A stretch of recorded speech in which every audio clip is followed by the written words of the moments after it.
Okay, attempt number 2 this morning. We're going to try this again. Hopefully Facebook will cooperate. I'm here today to talk about one of my favorite topics, energy healing with animals, because a lot of people are really interested in it, especially now with the trend in alternative wellness. They don't know a lot about it, or they're a little bit skeptical about it and how it works. So before I go into my spiel about it, I want to tell you about a really great reference book that I have. This is Energy Healing by Joan Ranket, and she has a very interesting way of talking about alternative wellness and animals because she shows that the connection and the importance between your energy and those around you, and gives a little scientific and spiritual background on it, and then goes through several different alternative therapies. She talks about how nature is important, environment is important, and different techniques you can use when you're energy healing and grounding and all the things like that, which is really wonderful. But she uses a couple of terms that I want to explain to you first.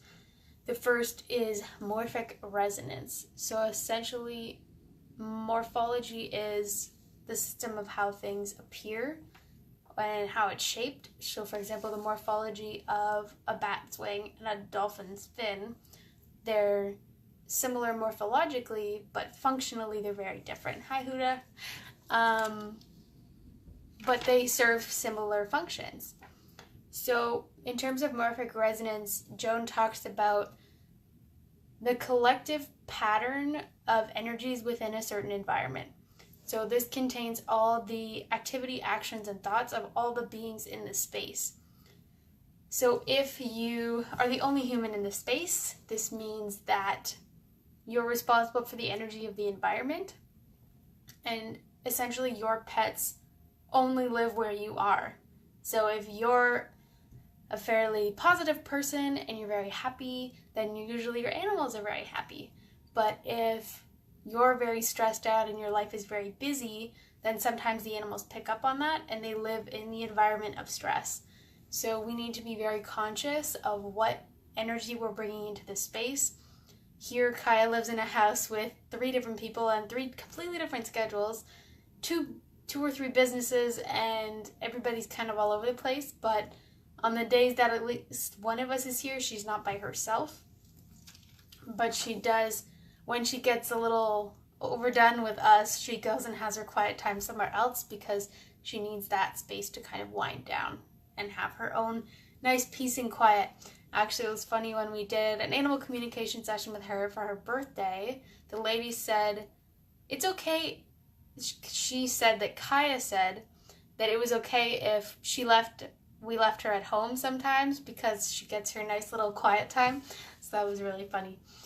But essentially, whatever energy you have and you're projecting, that's what you're going to attract. So if you are a happy person, you're going to attract like-minded people. And the more positive you are, the more positive people you're going to meet. And then you're surrounding yourself with these positive people. So if you ever feel negative, their energy will remind you that maybe you're not in the best place right now, or you need to do some self-care or something like that. But essentially, you set the morphic thermostat for your house and your environment. So personally, when I have an office, I'm going to have to set the energy of that place as well, but I like to think of my room as my little oasis because not a lot of other people come in here, so it's usually my energy. My plants do very well in here. This one used to be pretty small. We had the old one. My mom likes to swap them. So she takes the one from the bathroom and puts it in here, and the energy that it gets from this room makes it grow better, and then she swaps them back. So be very mindful of what you bring into the space. But when you work with animals, there is no placebo effect with energy healing because although they can sense your intention, they don't have the same systems as humans. So humans, when they approach alternative wellness, they think, okay, I booked a Reiki session, this is what's going to happen, it's going to be so great, I'm going to feel relaxed and calm after. But animals don't know what you're going to do before you do it. They can sense you have good intentions and you're there to help them, but they don't know what it's going to be. So typically the results are a lot less confusing because it's very obvious when you see they know what you're going to do, and there's no way that it's fake or a placebo. Another important aspect of energy healing, which Joan talks about, is the Akashic Records. And typically this is an additional training which you can do, because some people do Akashic Record sessions and that's the entire session, and I've had some and they're absolutely amazing, but usually resulting in a lot of tears. But essentially it's an imprint of all an individual's experiences in what she calls the web of consciousness.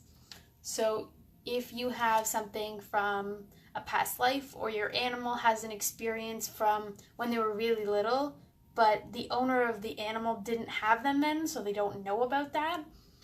A lot of times this is the root cause of a lot of behavioral problems, and they don't know about it. So you have to do the Reiki sessions and work with the animal to learn these things so that they can heal past whatever the root cause of the issue is.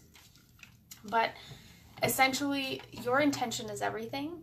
If you are there to help the animal, you're going to help the animal. If you're there to try to help with a specific issue, sometimes they get a more general healing, and that in turn helps the specific issue. But ultimately, you have to let the animal guide the session, and if they're ready to be done, then you have to accept that. If they only want a short session, or even don't want to be worked on that day, that's something else that you have to consider. But everything is made of energy, so everything that you interact with, you direct your energy towards it. So trying to keep things in your environment very positive, or even when I go to other people's houses, sometimes I feel a lot around things that are in their space.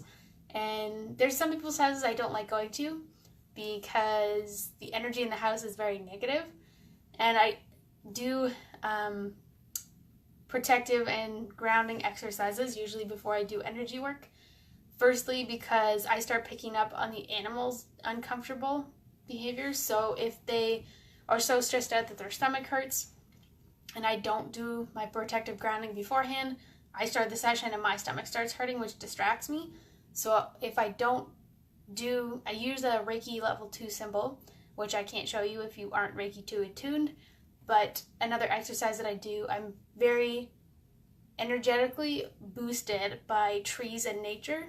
So I like to keep those around me. I like to go for walks in the forest. But the exercise that I do is I imagine I'm a tree.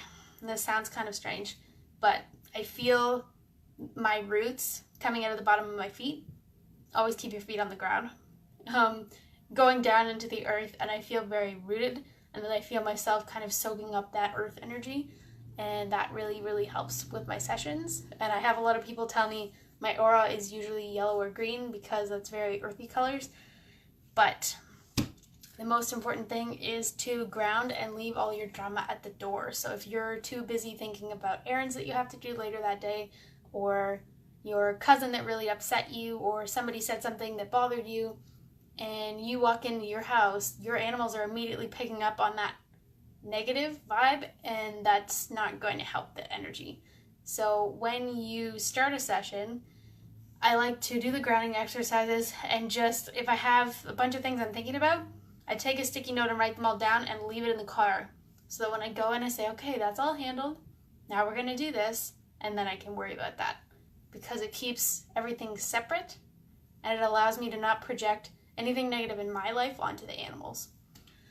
But that is my little spiel about alternative healing for animals. But this book is really great if you don't have it yet. One of my friends actually suggested it to me, but very great reference guide. It talks about a lot of different therapies that you can do beyond the basics. But if you want to learn about it, I'm actually teaching level 1 and level 2 animal Reiki in the spring. What level 1 is in April, level 2 is in May, both on a Saturday. So if you're interested in that, feel free to send me a message. But other than that, enjoy the lovely snow outside, and I will see you next week, where I'm going to talk about why I decided to become a vegan finally. Have a great rest of your day, and I will see you next week.